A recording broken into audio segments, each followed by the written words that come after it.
तुरंत अक्रूर जी के भाव में डूब गए। सोचे कि जब मैं गोकुल पहुंचूंगा तो दौड़ के मेरे पास आएंगे और कहेंगे काका आ गए, काका आ गए। और जब उनके मैं चरणों में गिरूंगा तो अपना हाथ मेरे सिर पे रखेंगे, और जब मेरे सिर पे रख देंगे तो जिंदगी की जितनी भूलें हैं, ताप हैं, संताप हैं, सारे दूर हो जाएंगे।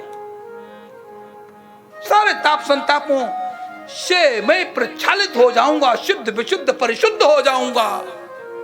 बड़े अनंत भाव आ रहे हैं, अनंत भाव, कई भाव, बहुत अच्छे भाव हैं। आगे बढ़िए। वृंदावन में हरिलाल की धनुषा सुंदर। सायंकालीन हो गया है।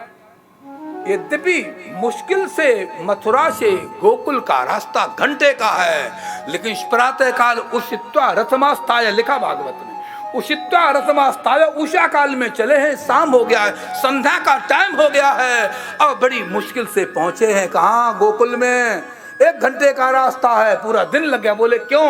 कि वो होश में नहीं थे, घोड़ों ने जाना था, वो जाते रहे इधर उधर, 5 जंगलों में भटकते रहे, वो तो होश में ही नहीं थे, कन्हैया में डूबे थे। शाम को जब रथ वहां पहुंचा, देखा वहां क्या सुंदर बढ़िया भगवान कृष्ण का। देखो, लगता अभी अभी गायों को ले गए हैं घर में, चुंगा करके धूल के अंदर भगवान कृष्ण का चरण बना है। चरण को देकर के नतमस्तक हुए, छलांग मार दी रथ से, उस धूली में लेट गए, धूली के अंदर लेट गए, और लेट करके मस्त हो गए, और उस धूल को उठा के माथे पे लगाते हैं। ध्यान देना, किसी तीर्थ में जाओ, तीर्थ की रज माथे पे जरूर लगाना। तीर्थ की रज को, बालुका को घर में ला करके रोज नहाते हो, थोड़ी सी बाल्टी में डालो, थोड़ी सी स्नान करो तो गंगा स्नान का फल मिलेगा, नर्मदा स्नान का फल मिलेगा, यमुना स्नान का फल मिलेगा। जिस तीर्थ में जाओ इतना काम जरूर करो। बोलो कृष्ण कन्हैया लाल की।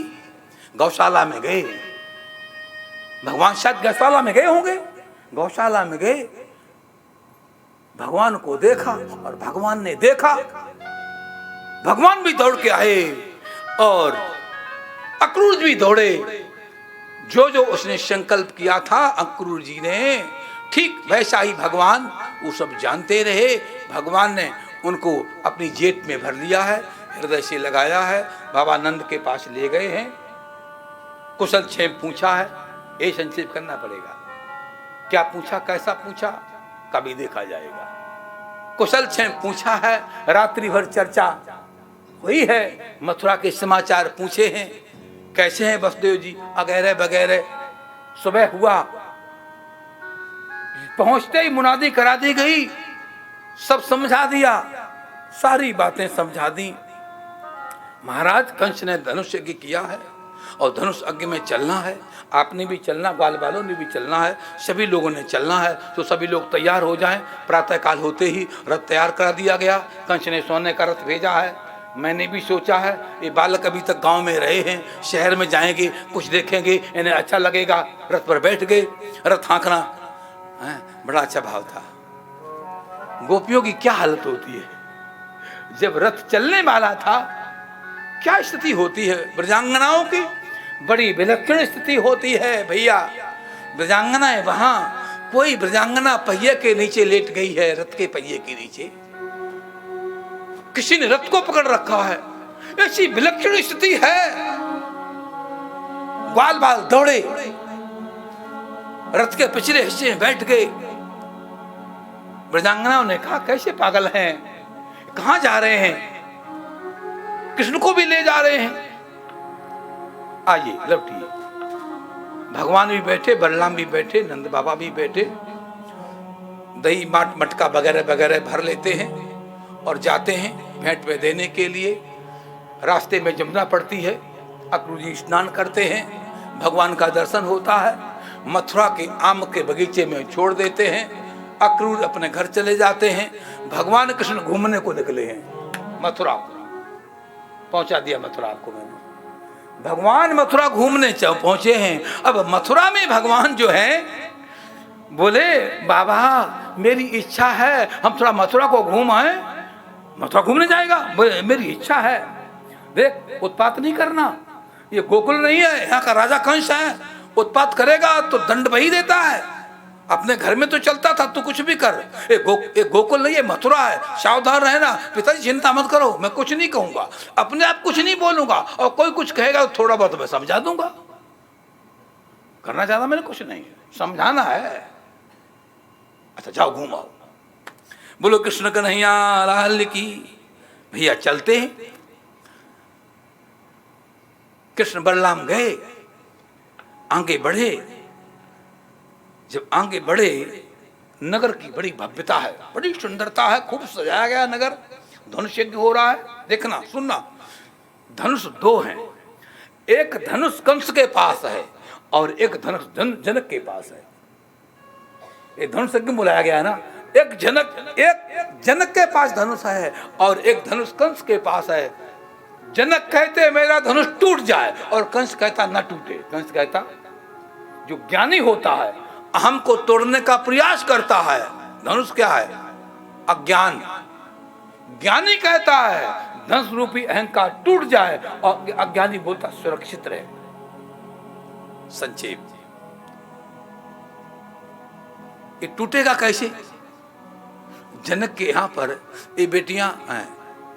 कहूं बेटियों पे, ये बेटियां क्यों होती हैं? आप चाहते बेटा, होती हैं बेटियां। ये क्यों होती हैं? ये इसलिए होती है, यहां पर बताया गया है। जनक जी महाराज ज्ञान में बड़े प्रौढ़ हैं, और कभी कभी अहंकार की झलक आ जाती है। जो कहा कि अब तेरे को बेटी दे दूंगा, तो तेरा अपने आप बीपी डाउन हो जाएगा। अब सबको हाथ जोड़ेगा। बोलो वृंदावन बिहारी लाल की। आगे बढ़ो, अच्छी बात थी। भगवान आगे बढ़े तो भगवान ने क्या देखा आगे चल करके, कि एक धोबी मिलता है। कौन मिलता है? जब भगवान को धोबी मिला, अति संक्षेप, भगवान को धोबी मिला। भगवान ने कहा मेरे साथ ग्वाल बाल आए गांव से, अब राजा के पास जाना है तो तेरे राजा की प्रतिष्ठा बनेगी। ऐसे इन कपड़ों में जाएंगे फटे पुराणों में तो तेरी राजा की शोभा नहीं बनेगी। इसलिए भाई तू कौन है? बोले मैं राजा का धोबी हूं, तो कपड़े कुछ इनको दे दे। बोले तेरी औकात ऐसा बोलने की? राजघराने कपड़े हैं, बच्चों कपड़े, राजाओं कपड़े, और तू पहनने की इच्छा रखता है? फटकारा, बहुत कुछ फटकारा। देखो भाई, बुरा मत बोलो। गीता में कहा है अनुद्वेग करम वाक्यम सत्यम प्रियहितम यत् स्वाध्याय व्यसनम चैव वाग्मयम तब उच्यते। वाणी को बहुत ध्यान से बोलो, संभल के बोलो। क्यों? अरे शब्द शब्द में भेद है और शब्द शब्द में दाव। अरे भैया शब्द शब्द में भेद है और शब्द शब्द में दाव। एक शब्द शीतल करे और एक शब्द करे घाव। शब्द ही तो है, घाव कर गया। अब शब्द बोला भगवान कृष्ण को। अरे गमार कहीं का, गांव का रहने वाला, ऐसी अपेक्षा रखता है। भगवान ने कहा तू ठीक नहीं बोल रहा है, संभल के बोल, होश में बोल। अरे क्या होश में बोलूं, तुम इसी के लायक हो। अरे वाणी ठीक बोल। ठीक है, बेचारा ऐसा गांव का रहने वाला तो ऐसा क्यों बोलता है? जहां जिसको जन्म मिलना था मिल गया। बड़ी अच्छी बात। अरे काना से काना कहो, एक आंख वाली से।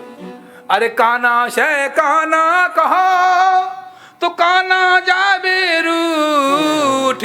और भैया धीरे धीरे पूछ ले तेरी कैसे गई है फूट। काना को काना बोलोगे नाराज हो जाएगा, प्यार से बोलो आंख की बड़ी कीमत है। ये तुम्हारी आंख कैसे चली गई भैया? दुनिया इतनी प्यारी है, खूबसूरत है। आज मैंने आपकी बंबई देखी। क्या बात। राजेश दिखाने ले गए, बड़ी प्यारी बंबई आपकी, बहुत बढ़िया बंबई। आंख के बिना कुछ नहीं है, ईश्वर की प्रकृति है, छटा है। ये बिना आंख के नहीं देख सकते हैं, बिना आंख के नहीं।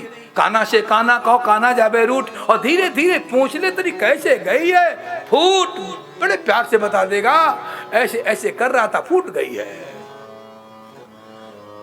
धोबी ने एम तैम किया, भगवान ने हाथ में तलवार की भावना की, गला काटा, धड़ाम से गिर गया, मर गया।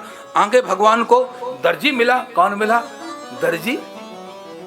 पोशाक बना के रखी, भगवान को प्रदान की।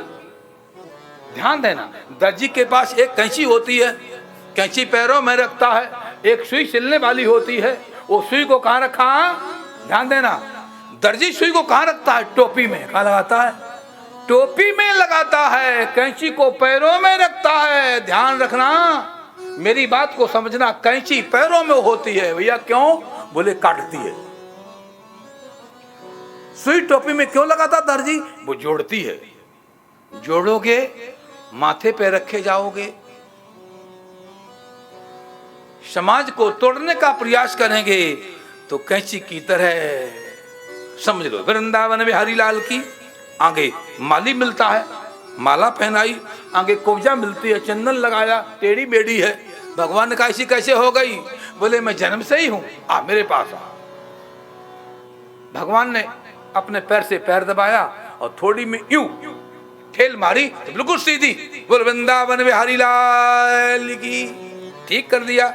इसी प्रकार से आगे धनुष यज्ञ हो रही थी, उस यज्ञ में पहुंचे भगवान, उस धनुष को तोड़ के फेंक दिया। लोग भागे, कंस को बताया है, सोचा है ऐसे नहीं मरेगा, अब तो अंतिम तरीका है, अखाड़ा खुदवाओ, तैयारी करो, मुष्टि और चाणू से युद्ध कराओ, अपने आप मर जाएगा।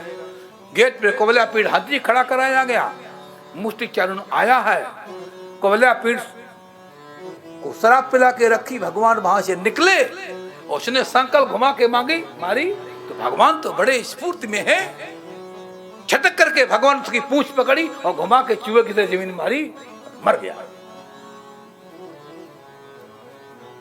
अखाड़े में पहुंचे, मुष्टि और चारुण ताल ठोक रहे थे, भगवान दोनों से भिड़े, बलराम कृष्ण एक से भिड़ गए, मुष्टि चारुण दोनों को मार दिया।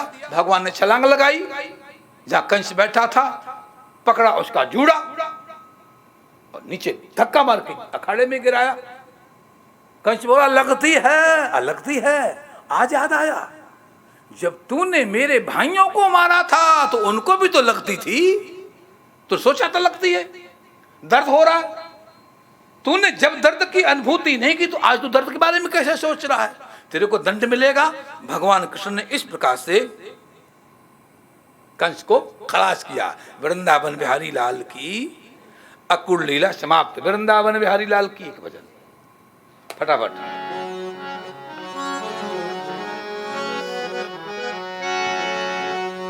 मेरे बाके बिहारी समरिया, तेरा जलवा कहाँ पर नहीं है। मेरे बाके बिहारी समरिया, तेरा जलवा कहाँ पर नहीं है। मेरे बाके बिहारी समरिया, तेरा जलवा कहाँ पर नहीं है।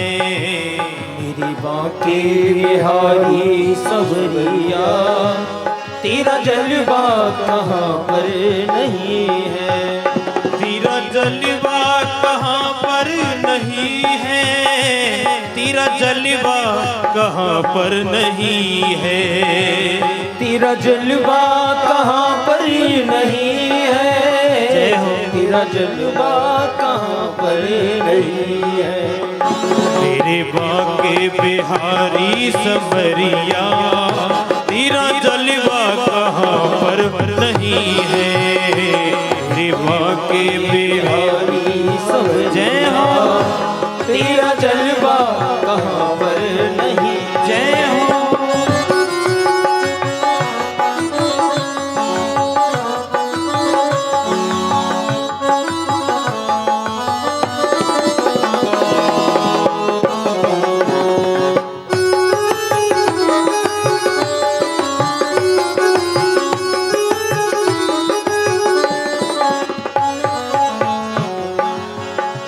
आँख वालों ने तुमको है देखा, कान वालों ने तुमको सुना है। आँख वालों ने तुमको है देखा, देखा, कान वालों ने तुमको सुना है। आँख वालों ने तुमको है देखा, कान वालों ने तुमको सुना है, कान वालों ने तुमको सुना है। तेरा जलवा उसी ने ही देखा, जिनकी आंखों पे पर्दा नहीं है। तेरा जलवा उसी ने ही देखा, जिनकी आंखों पे पर्दा नहीं है। मेरे बांके बिहारी समरिया, तेरा जलवा कहाँ पर नहीं है।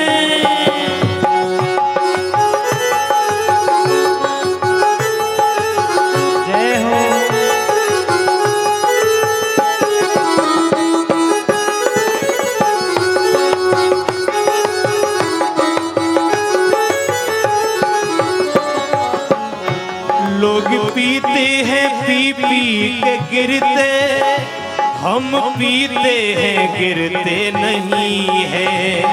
लोग पीते हैं पी के गिरते, हम तो पीते हैं गिरते नहीं है।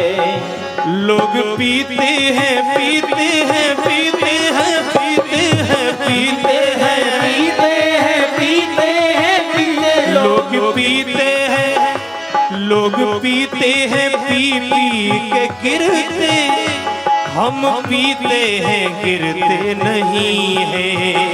हम पीते हैं गिरते नहीं है। हम पीते हैं सत्संग के प्याले, हम पीते हैं सत्संग के प्याले, जो अंगूरों की मदिरा नहीं है। बांके बिहारी समरिया, तेरा जलवा कहाँ पर नहीं है। जय हो।